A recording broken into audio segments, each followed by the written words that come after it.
E aí, gente, tudo bem? Bem-vindos a mais uma aula do Planeta Humanas. Hoje a gente vai falar sobre os sofistas.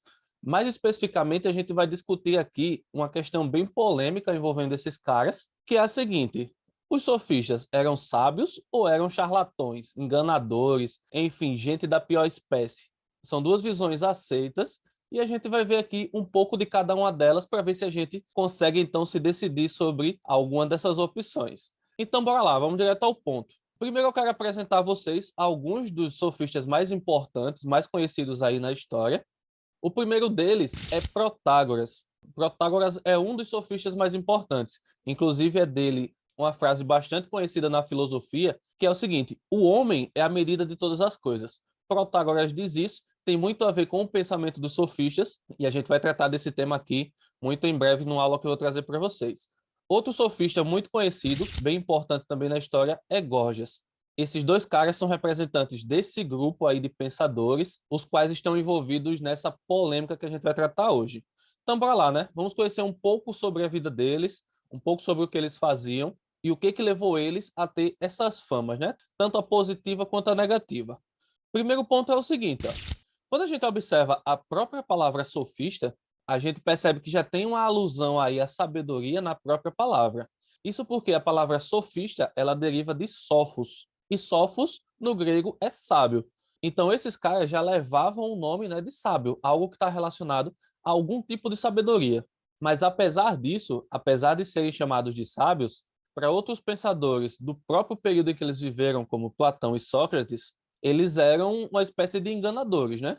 E aí, ao longo da história, pelo grande crédito que se dava, né, a Sócrates e Platão, principalmente, foi se criada aí essa ideia de que os sofistas não eram lá pessoas da melhor espécie. Eles eram, por exemplo, charlatões, aproveitadores, até mesmo aquilo que Sócrates foi acusado, né, corruptor da juventude. Mas enfim, o que podemos mais citar sobre esses caras? Os sofistas ficaram famosos no contexto da democracia ateniense. Essa democracia, né, que é uma democracia direta, uma democracia participativa, e para você entender melhor sobre ela, eu vou deixar essa aula aqui, ó, que eu já tratei do tema, depois vocês correm lá e dão uma olhada nessa aula também. Nesse tipo de democracia, o cidadão participa diretamente das discussões, das decisões, ou seja, de todo o processo político que vai interferir ali na vida, né, da polis, da comunidade. E no contexto dessa democracia, o discurso é algo assim de total importância, porque é através do discurso que os cidadãos, né, vão defender as suas ideias, vão persuadir os ouvintes para então ser feito ali aquilo que eles acreditam ser o melhor, por exemplo, né? Então, o convencimento, a persuasão é de extrema importância. E isso, claro, usa o discurso. Qual que era a atuação dos sofistas? Para início de conversa, né, eles fizeram do saber uma profissão. Eles ficaram conhecidos aí durante a história como professores itinerantes. Na realidade, né, se a gente quiser trazer para a linguagem atual, eles foram pessoas assim empreendedoras. Eles usavam a habilidade deles, o que eles sabiam, como uma forma de ganhar dinheiro, ganhar prestígio, enfim, lucrar com a coisa. Então eles se tornaram profissionais em uma área de atuação. Em que área de atuação? O ensino, né? Eles ensinavam algo. E o que eles ensinavam? Esses caras ofereciam aulas de técnicas de retórica, de eloquência, né? Ou seja, como você falar bonito. E aí envolve também a persuasão, como você convencer as pessoas. E eles vendiam essas aulas, vendiam seus serviços, principalmente para aqueles jovens que visavam seguir carreira na política. E como eu disse anteriormente, né? Na política, o discurso, essa questão da retórica, da eloquência, era de extrema importância. Então os caras viram ali o mercado, né? E pensaram, né? Vamos começar a ganhar dinheiro com isso. Começaram a vender essas aulas, né? E eles vendiam e tinham lá muitos clientes, né? Porque justamente eles eram experts nessa arte, na arte de falar bem, na arte de convencer. Trouxe aqui para vocês também alguns pontos sobre o pensamento dos sofistas, né? Como eles lidavam com algumas questões que eram importantes nesse período. Por exemplo, a questão da verdade. Como eu disse, eles viveram no período da democracia ateniense. Nesse contexto aí de Atenas, estavam lá Sócrates, Platão, que eram filósofos que focavam muito na importância da verdade para a filosofia e para a vida como um todo, né?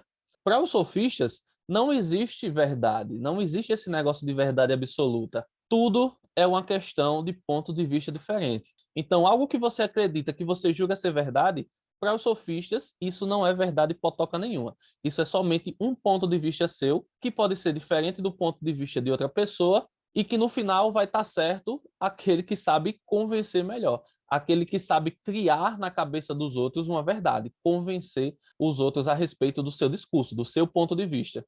Então, todo ponto de vista para eles é relativo e o discurso ele pode ser usado para você defender a sua verdade. E para isso, você pode mentir, você pode seduzir, você pode impressionar, você pode bugar a cabeça do outro, não importa, entendeu? Não existe certo ou errado nessa questão. Só existe a questão de vencer, no caso, convencer o outro do seu ponto de vista.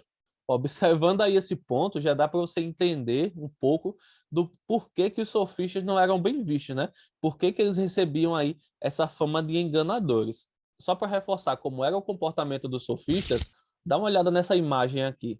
Aqui você vê duas pessoas, né, observando uma coisa de pontos de vista diferentes, e para cada uma delas vai existir uma verdade. Afinal, de onde elas observam o problema, o objeto, elas vão ter aí uma conclusão que para elas vai ser verdadeira. Nesse ponto aí, tudo bem, porque realmente de onde você olha, você vai chegar a uma conclusão diferente. Agora você imagine, expanda isso para tudo, tudo na vida. Qualquer coisa que você queira discutir, para os sofistas não existe questão de verdade. Tudo vai ser ponto de vista. Pegue qualquer verdade que a gente tem aí, seja ela científica, seja ela religiosa. Para um sofista, essa verdade aí não vale de nada. Só o que vale é o discurso, o convencimento. E assim, não é convencer para se chegar a uma verdade, não. É convencer geralmente com uma finalidade, né? Para obter alguma coisa daquele convencimento. Quando o sofista convence, ele convence visando algo. Pensa assim.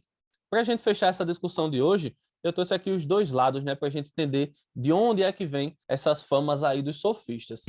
No primeiro ponto, temos aí que eles eram sábios, sim, isso é uma coisa inegável, porque eles tinham uma habilidade que, apesar de eles usarem, né, para algo que é julgado por alguns filósofos como algo errado, trata-se sim de uma habilidade, trata-se sim de uma sabedoria, de um saber que tem sim um valor. Uma pessoa qualquer vai debater com um sofista. Quem vai ganhar? É de supor que o sofista ganhe. Por quê? Porque o sofista é mais habilidoso. Ele sabe mais de uma técnica, de uma arte, do que a outra pessoa. Então, ele vai se sair melhor. Nesse sentido, ele é sábio. Ele sabe muito sobre aquela arte, sobre aquelas técnicas. Por outro lado, né, a gente tem aí a questão do charlatão, do enganador. Também é uma visão válida sobre os sofistas, visto que, como eu coloquei aqui para vocês, para eles não existe verdade, tudo é relativo, tudo depende, né, de pontos de vista e como você defende esses pontos de vista. E geralmente, quando um sofista defende um ponto de vista, é porque ele tem algum interesse com aquilo. Esse interesse, claro, não é a verdade, porque, como já foi dito, para eles toda verdade é relativa, não existe uma verdade absoluta. Então, se eu convenço visando algo, alguma finalidade específica, seja ganhar alguma coisa material, seja algum prestígio, seja uma questão política, ele convence tentando ganhar algo, beleza? Então é isso, né? Essas são as duas visões sobre os sofistas. Tratando dessas duas visões, né, conhecemos aí um pouco sobre eles. E a dica é, vai acompanhando aí o canal, porque eu vou trazer muito mais conteúdo sobre os sofistas. Como eu já disse, vou trazer aula sobre o Protágoras. E o que mais puder ser tirado a respeito desses caras, eu vou estar trazendo aqui para vocês também, beleza? Então, ó, se inscreve aí no canal, deixa a sua inscrição, ativa o sininho de notificações, porque assim você não vai perder nenhuma dessas aulas. Deixa também o seu like no vídeo, isso é importante, né? Importante como um feedback. É também uma energia, um gás a mais para eu continuar trazendo conteúdo para vocês. Então é isso, recado dado. Eu vou ficando por aqui. A gente vai se vendo aí nas próximas aulas, beleza? Então, bons estudos para vocês e até mais.